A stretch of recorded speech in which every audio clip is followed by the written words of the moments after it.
আসসালামু আলাইকুম, স্বাগতম ভয়েস অব নিউজ সংবাদে। আমি মোহাম্মদ রফিক আজকের সব আন্তর্জাতিক খবর নিয়ে হাজির হয়েছি। শুরুতেই জানিয়ে দিব সংবাদ শিরোনাম, তারপর বিস্তারিত। হামলা পাল্টা হামলায় উত্তপ্ত পাক আফগান সীমান্ত। উদ্বেগ বাড়ছে গোটা বিশ্বজুড়ে। সিরিয়ায় বড় ধরনের হামলা যুক্তরাষ্ট্রের। ইউরেনিয়াম হস্তান্তর ও পারমাণু স্থাপনও ভাঙার প্রস্তাব প্রত্যাখ্যান ইরানের। ইউক্রেনের জন্য $8 বিলিয়ন ঋণ অনুমোদন দিল IMF। রাশিয়াকে ধ্বংস করতে ইউক্রেনকে পরমাণু সুপারি, ইংরেজ ও ফরাসিদের ষড়যন্ত্র ফাঁস করল পুতিনের গুপ্তচর বাহিনী। আসসালামু আলাইকুম, স্বাগতম জানাচ্ছি ভয়েস অব নিউজ সংবাদে। আমি মোহাম্মদ রফিক। এতক্ষণ শুনছিলেন সংবাদ শিরোনাম, এবার বিস্তারিত পাঠ। হামলা পাল্টা হামলায় উত্তপ্ত পাক আফগান সীমান্ত এবং এই অস্থিরতার কারণে গোটা বিশ্বজুড়ে যে গভীর উদ্বেগের সৃষ্টি হয়েছে তা নিয়ে আজকের প্রথম আলোচনা শুরু করছি। দক্ষিণ এশিয়ার ভূ রাজনীতিতে পাকিস্তান এবং আফগানিস্তানের মধ্যকার সম্পর্ক বরাবরই একটি জটিল সমীকরণের মধ্যে দিয়ে গেছে। তবে সাম্প্রতিক সময়ে ডুরান্ড লাইন বা পাক আফগান সীমান্ত এলাকায় যে মাত্রায় উত্তেজনা ছড়িয়ে পড়েছে তা অতীতের অনেক রেকর্ডকে ছাড়িয়ে যাওয়ার উপক্রম হয়েছে। আপনারা যারা আন্তর্জাতিক সংবাদ নিয়মিত অনুসরণ করেন তারা নিশ্চয়ই জানেন যে এই সীমান্ত এলাকাটি ঐতিহাসিকভাবেই অত্যন্ত স্পর্শকাতর এবং এখানে ছোটখাটো ঘটনাও খুব দ্রুত বড় ধরনের আন্তর্জাতিক সংকটে রূপ নিতে পারে। সম্প্রতি এই সীমান্তে দুই পক্ষের সীমান্তরক্ষী বাহিনী এবং কিছু সশস্ত্র গোষ্ঠীর মধ্যে দফায় দফায় যে গুলি বিনিময় ও নিরাপত্তা অভিযানের খবর পাওয়া যাচ্ছে তা কেবল এই দুই দেশের জন্যই নয়, বরং পুরো অঞ্চলের স্থিতিশীলতার জন্য এক বিশাল হুমকি হয়ে দাঁড়িয়েছে।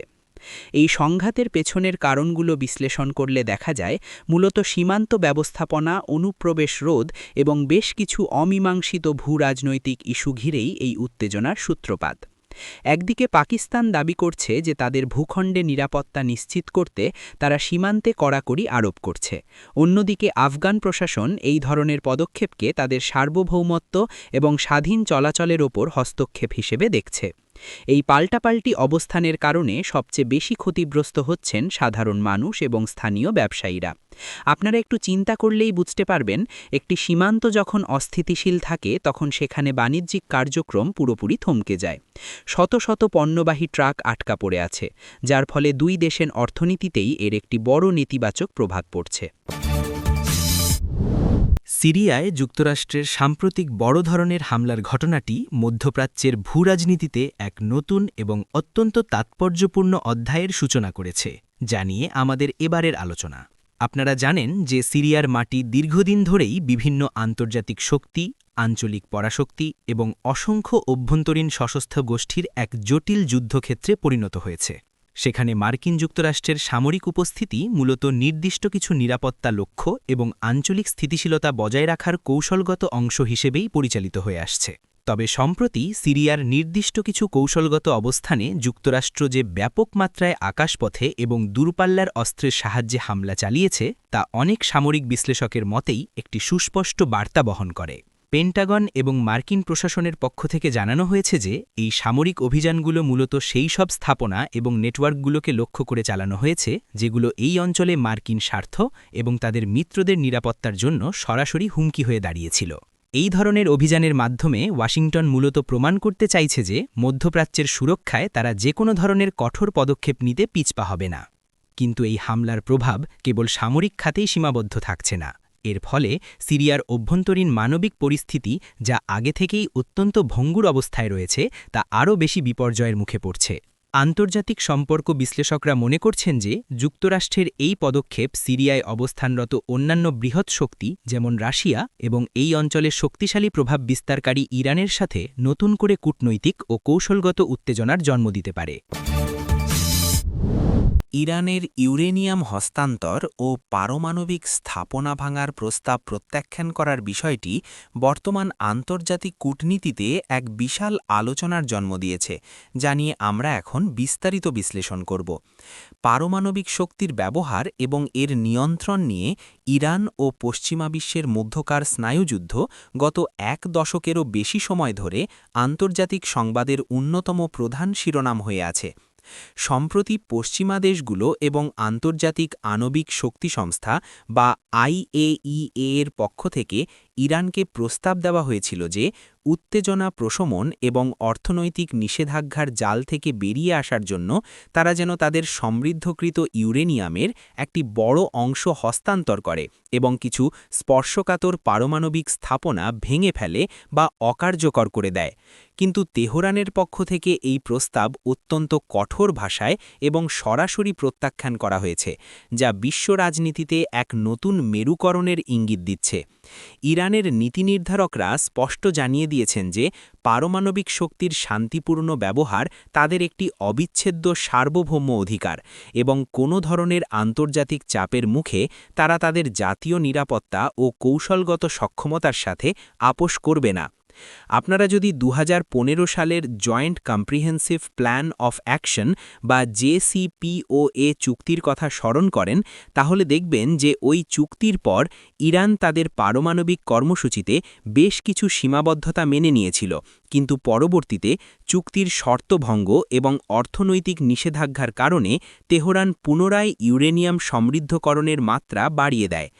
বর্তমান পরিস্থিতি এমন একটি পর্যায়ে পৌঁছেছে যেখানে পশ্চিমা বিশ্ব আশঙ্কা করছে যে ইরান হয়তো পারমাণবিক অস্ত্র তৈরির দ্বারপ্রান্তে পৌঁছে গেছে, যদিও ইরান বরাবরই দাবি করে আসছে যে তাদের এই কর্মসূচি সম্পূর্ণভাবে চিকিৎসা বিজ্ঞান, বিদ্যুৎ উৎপাদন এবং শান্তিপূর্ণ গবেষণার উদ্দেশ্যে পরিচালিত। ইউক্রেনের জন্য $8 বিলিয়ন বিশাল ঋণ অনুমোদনের খবরটি বৈশ্বিক অর্থনীতি এবং চলমান পূর্ব ইউরোপীয় সংকটের প্রেক্ষাপটে অত্যন্ত গুরুত্বপূর্ণ একটি মাইলফলক, যা নিয়ে এবার আমরা কথা বলব। আপনারা সবাই অবগত আছেন যে দীর্ঘস্থায়ী সংঘাতের কারণে ইউক্রেনের অর্থনীতি, অবকাঠামো এবং শিল্পখাত প্রায় ধ্বংসের দ্বারপ্রান্তে এসে দাঁড়িয়েছে। একটি দেশের সার্বিক উৎপাদন ব্যবস্থা যখন বাধাগ্রস্ত হয়, রপ্তানি খাত স্থবির হয়ে পড়ে এবং লাখ লাখ মানুষ বাস্তুচ্যুত হয়, তখন সেই দেশের অর্থনীতিকে সচল রাখা একটি প্রায় অসম্ভব কাজ হয়ে দাঁড়ায়।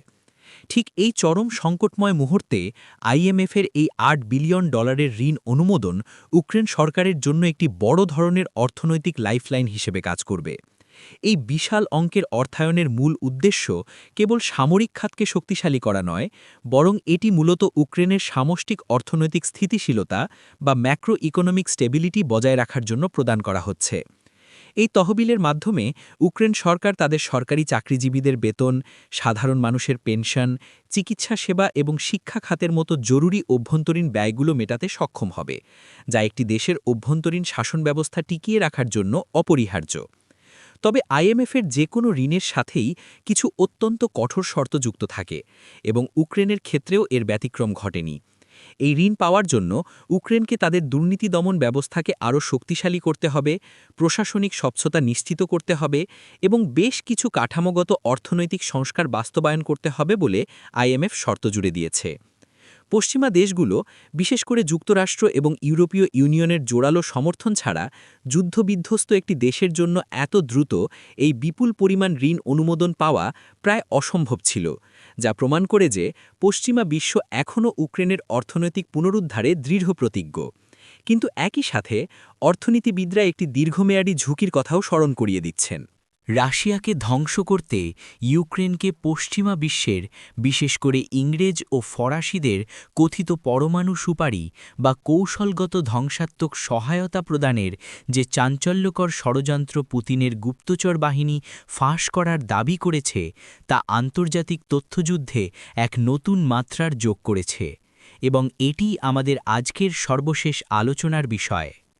আধুনিক যুগের যে কোনো সংঘাত কেবল রণাঙ্গনেই সীমাবদ্ধ থাকে না, বরং গণমাধ্যম এবং গোয়েন্দা সংস্থাগুলোর মাধ্যমে পরিচালিত মনস্তাত্ত্বিক যুদ্ধ বা সাইকোলজিক্যাল ওয়ারফেয়ার এই সংঘাতের একটি অবিচ্ছেদ্য অংশে পরিণত হয়েছে। রাশিয়ার ফরেন ইন্টেলিজেন্স সার্ভিস বা SVR সম্প্রতি এমন এক বিস্ময়কর দাবি করেছে যে ব্রিটিশ এবং ফরাসি গোয়েন্দা সংস্থাগুলো ইউক্রেনকে এমন কিছু অতি গোপন কৌশলগত এবং প্রযুক্তিগত সহায়তা প্রদান করার পরিকল্পনা করছে, যার চূড়ান্ত লক্ষ্য হল রাশিয়ার অভ্যন্তরীণ কাঠামো এবং জাতীয় সুরক্ষাকে সম্পূর্ণভাবে ভেঙে ফেলা। এই ধরনের দাবি বা অভিযোগ আন্তর্জাতিক অঙ্গনে চরম উত্তেজনার সৃষ্টি করেছে। কারণ যখন কোনো পারমাণবিক পরাশক্তি অন্য কোনো দেশের বিরুদ্ধে এ ধরনের অস্তিত্ব বিনাশী ষড়যন্ত্রের অভিযোগ আনে তখন বৈশ্বিক কূটনীতিতে একটি রেড অ্যালার্ট তৈরি হয়। বিশ্লেষকরা মনে করছেন যে রাশিয়ার গুপ্তচর বাহিনীর এই তথ্য প্রকাশের পেছনে বেশ কয়েকটি বহুমুখী কৌশলগত উদ্দেশ্য থাকতে পারে। প্রথমত, তারা হয়তো নিজেদের দেশের জনগণকে এটি বোঝাতে চাইছে যে রাশিয়া বর্তমানে কেবল ইউক্রেনের বিরুদ্ধে নয়, বরং সমগ্র পশ্চিমা বিশ্বের এক সম্মিলিত এবং অস্তিত্ব বিধ্বংসী ষড়যন্ত্রের বিরুদ্ধে লড়াই করছে, যা সাধারণ রুশ নাগরিকদের মধ্যে জাতীয়তাবাদী আবেগ বৃদ্ধি করতে সহায়তা করবে। দ্বিতীয়ত, এটি আন্তর্জাতিক সম্প্রদায়ের কাছে এমন একটি বার্তা দেওয়ার চেষ্টা হতে পারে যে পশ্চিমা বিশ্ব সংঘাতকে এমন এক পর্যায়ে নিয়ে যাচ্ছে যেখানে পারমাণবিক বা অতি ধ্বংসাত্মক অস্ত্রের ব্যবহারের ঝুঁকি তৈরি হচ্ছে।